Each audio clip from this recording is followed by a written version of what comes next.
Hello everyone, and a very warm welcome to another lesson. In this lesson, we are going to learn about IELTS Writing Task 2. Remember, when it comes to your writing task 2, the general training students write exactly the same task as the academic students. The essay is written in the same way and the scoring is the same. The only difference is that the general training students receive essays that are easier and the topics are simpler. But the general training writing task 2 is the same as the academic IELTS. The other thing that I would like to point out is that you have 40 minutes to write your task 2. You should write over 250 words. You can write 260 to 280 words. It should not be longer than that because remember, you only have 40 minutes to read the question, write your plan, write the essay, and correct it before your time is up. Your writing task 2 is worth 66% of your total writing marks.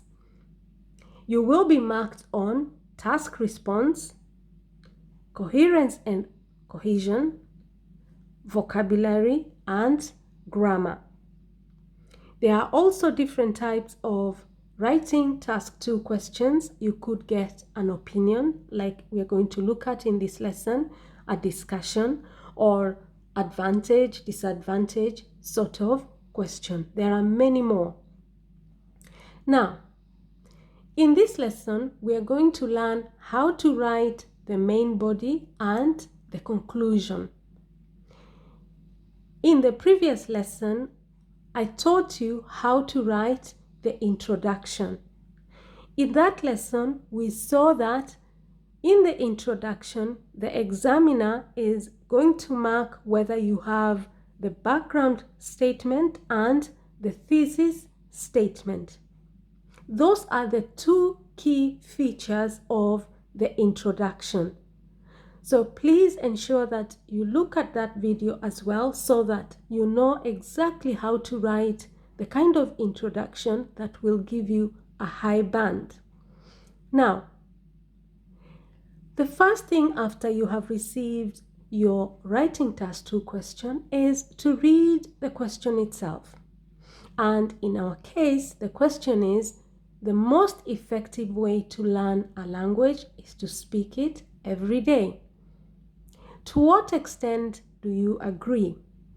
The statement says that the most effective way to learn a language is to speak it every day.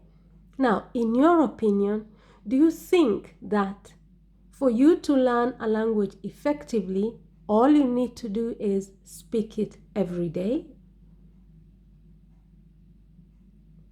The question is, to what extent do you agree? So, do you agree with this statement 100%, or do you agree and disagree? Meaning that you have another idea as to how someone can learn a language effectively, apart from just speaking it every day. Now, in our introduction, we saw that there are 2 points to it. So in the introduction, I agreed with the statement that yes, for you to learn a language, you need to speak it every day. But in that introduction, I also pointed out that besides speaking a language every day, you also need grammar to be able to learn the language effectively. So my 2 ideas in the introduction were grammar and, yes, speaking is also important, meaning that I agree with the statement, but only to a certain extent. In other words, I think that for you to learn a language, you not only need to speak it every day, but also you need to understand the grammar. Okay?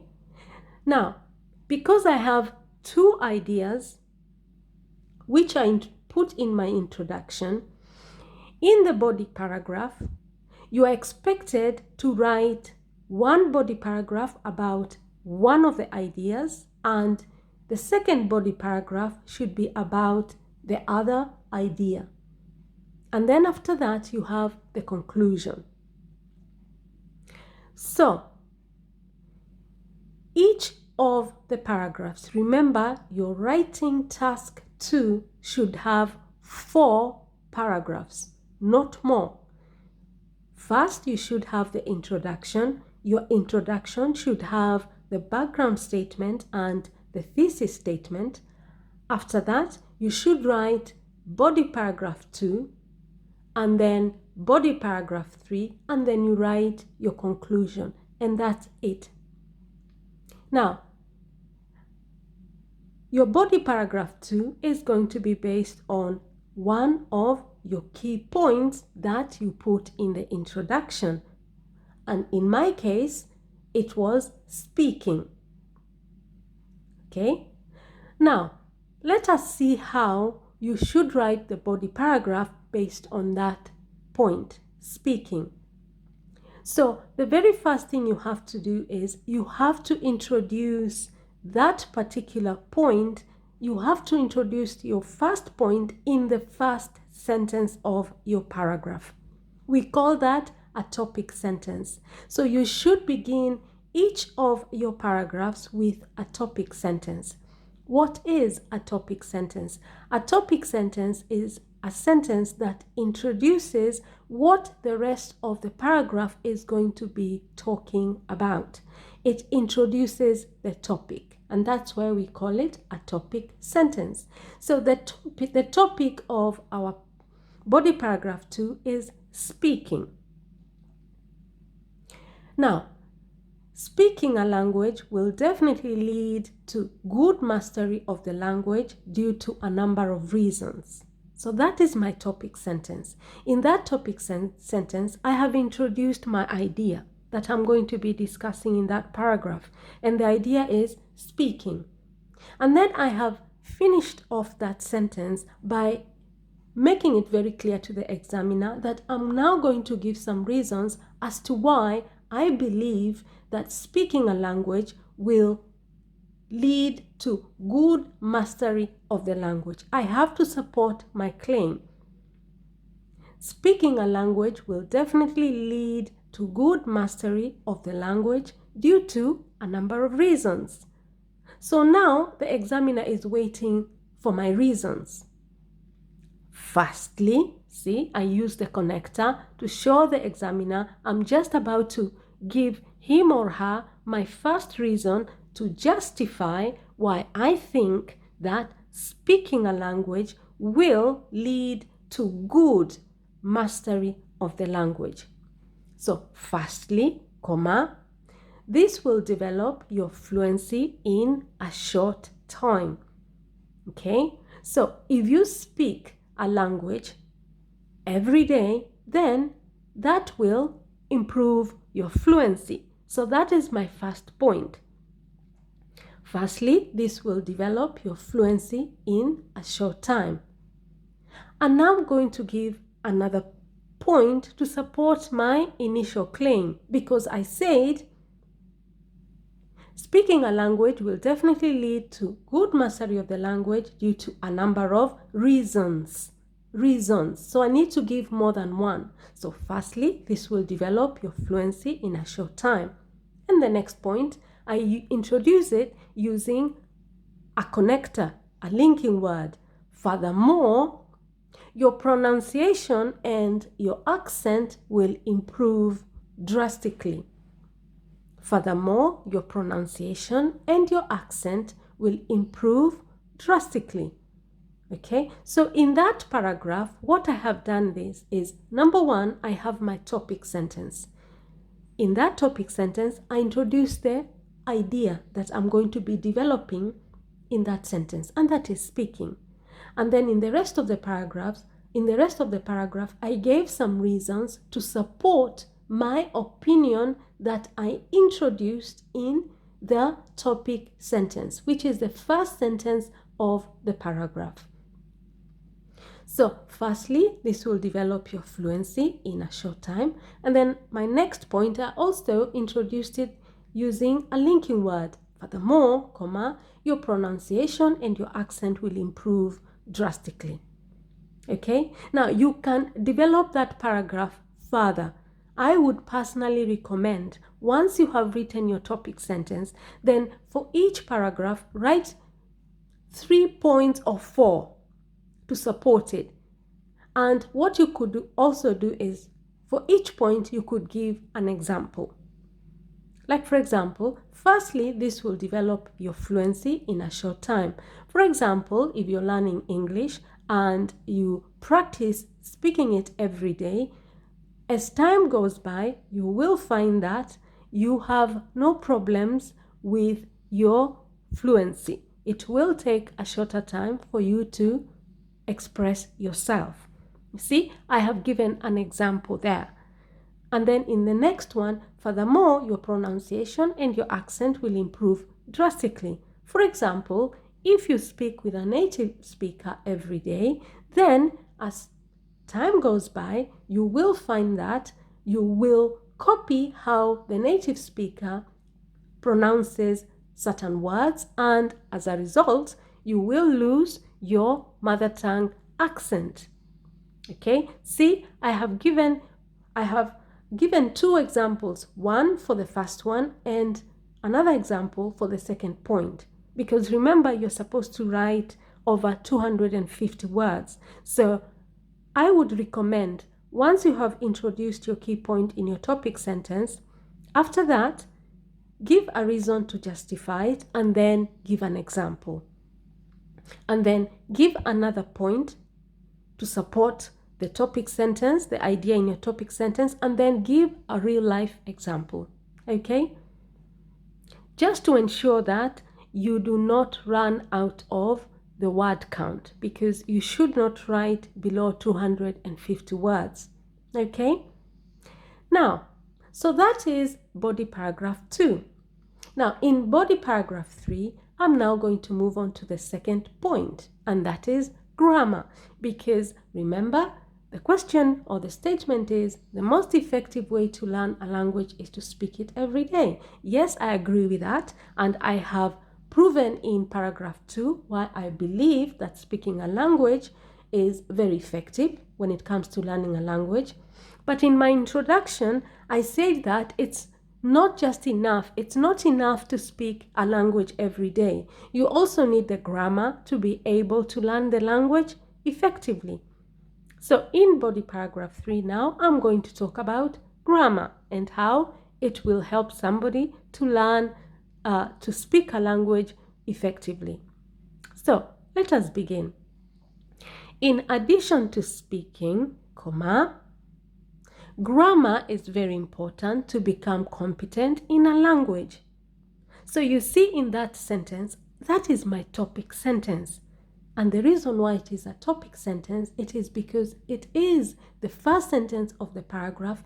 And in that topic sentence, I introduce the key point that I am going to be discussing in that paragraph. Because after that, I am supposed to give some sub-points, or in other words, I'm supposed to provide evidence to justify my opinion in the topic sentence. My topic sentence is, in addition to speaking, grammar is very important to become competent in a language.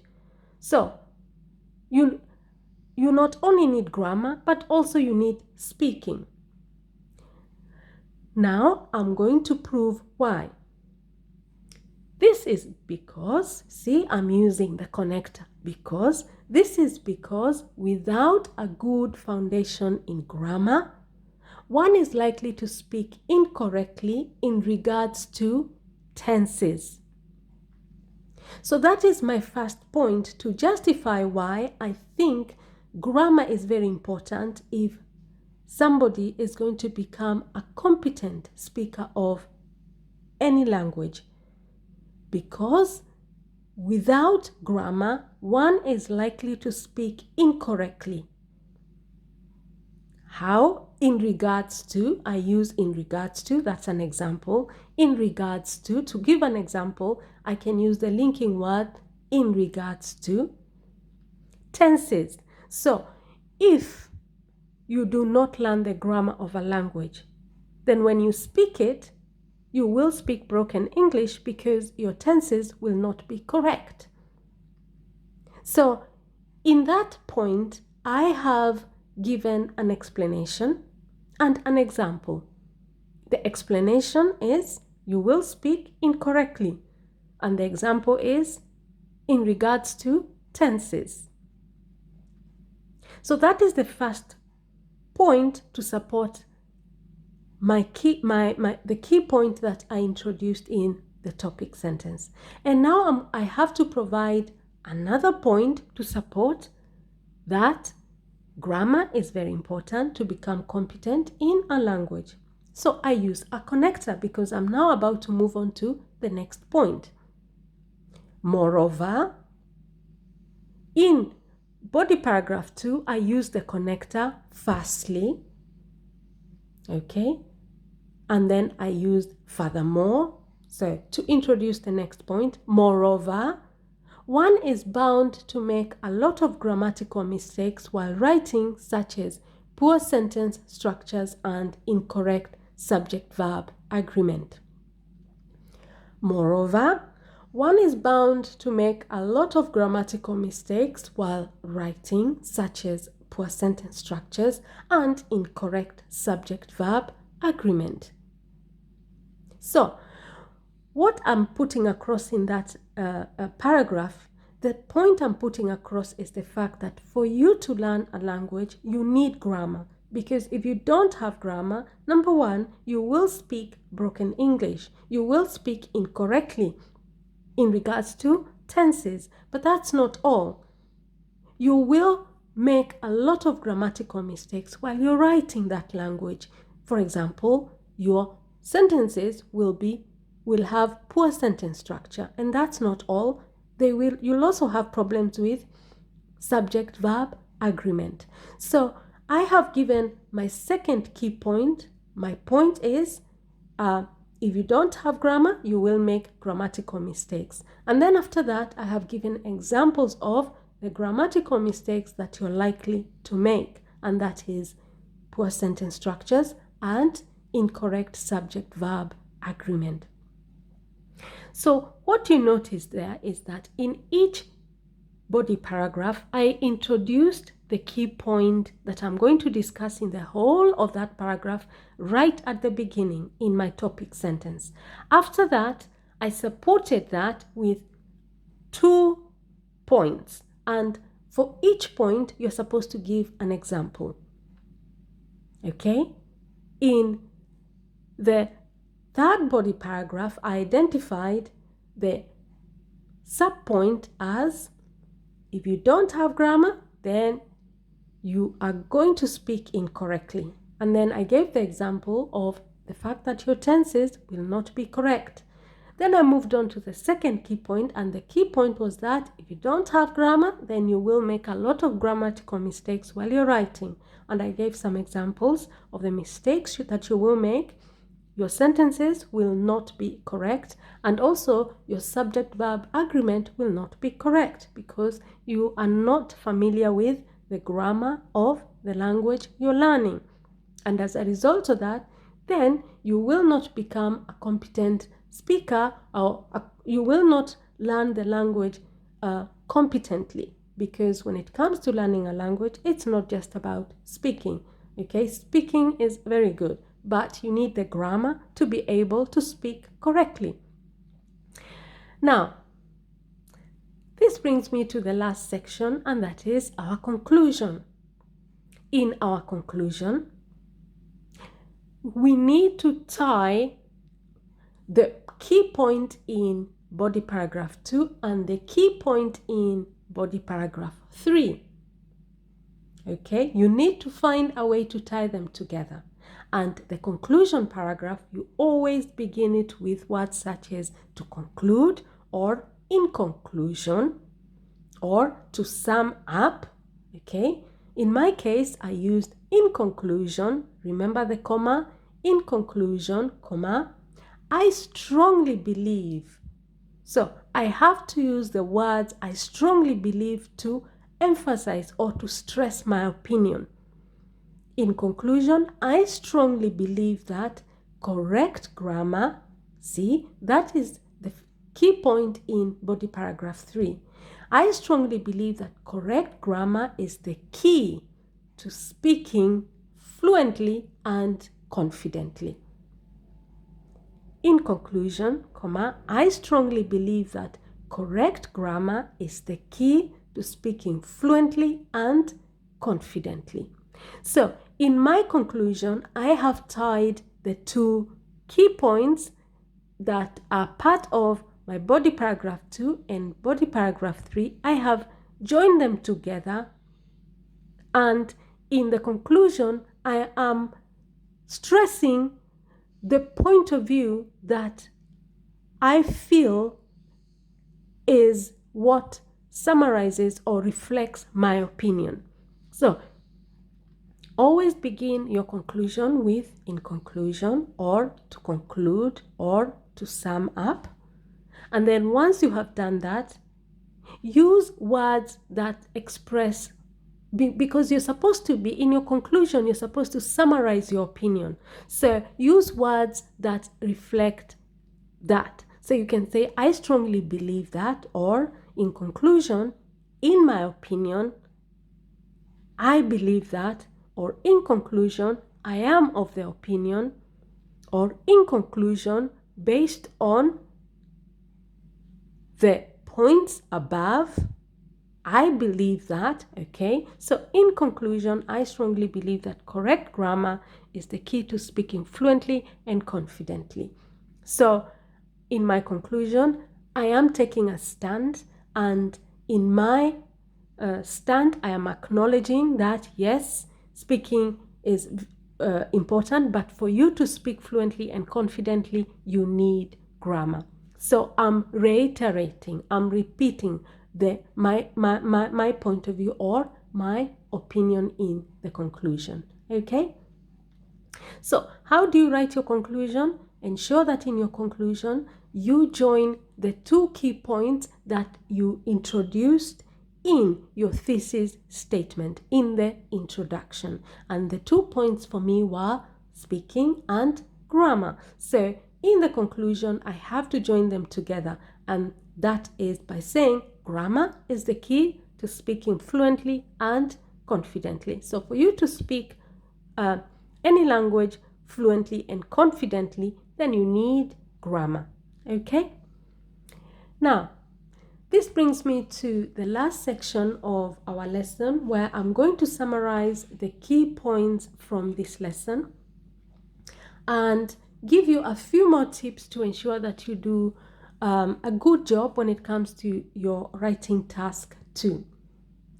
Tip number 1, remember your word count. It should be between 260 to 280 words. You're expected to write over 250 words. You will not get more marks if you write more than 280 words. In fact, you might end up losing a lot of marks because the examiner is not going to mark your work after 280 words. Besides, you don't have a lot of time. You only have 40 minutes. The next tip is use linking words. For example, when you want to add information, you can use linking words such as in addition, as I have done in my case, furthermore, as I have done, and moreover. Okay, so when you want to move from one point to another, you can use firstly, furthermore, moreover. Okay, now when you want to give examples in your writing task too, you can use linking words such as, for example, for instance, such as, you can see in my case, I have used such as when I said, moreover, one is bound to make a lot of grammatical mistakes while writing. And then I gave some examples, such as poor sentence structures and incorrect subject-verb agreement. So when you want to give examples, you can use for example, or for instance, or such as. When you want to contrast things, okay? When you want to contrast things, then you can use linking words such as on the other hand or however, okay?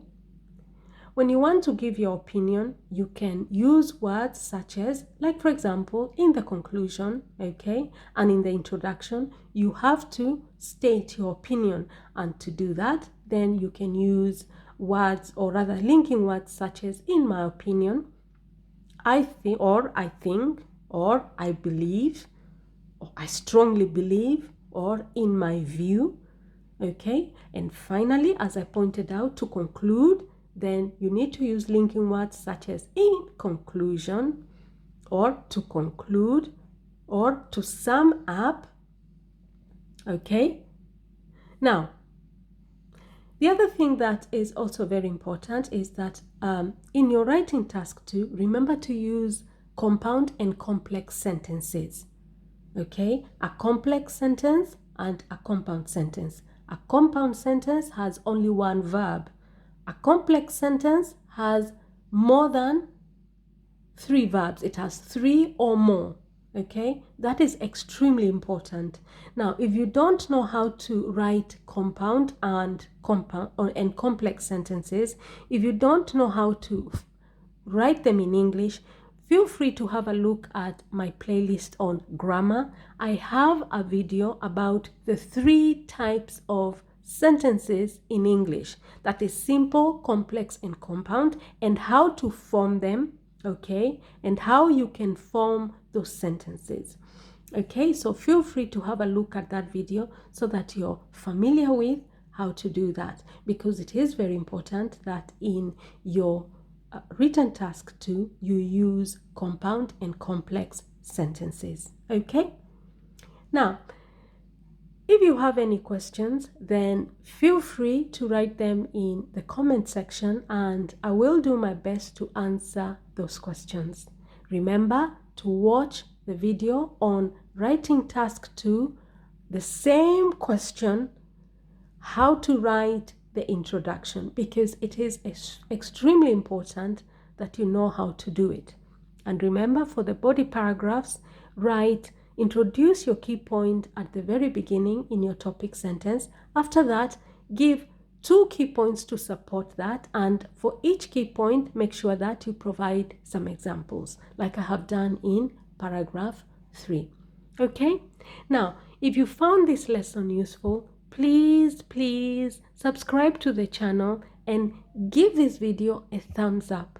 And please share this video on all your social media platforms. Okay? Now, I appreciate that very much. Now, bye-bye until our next lesson. Take care.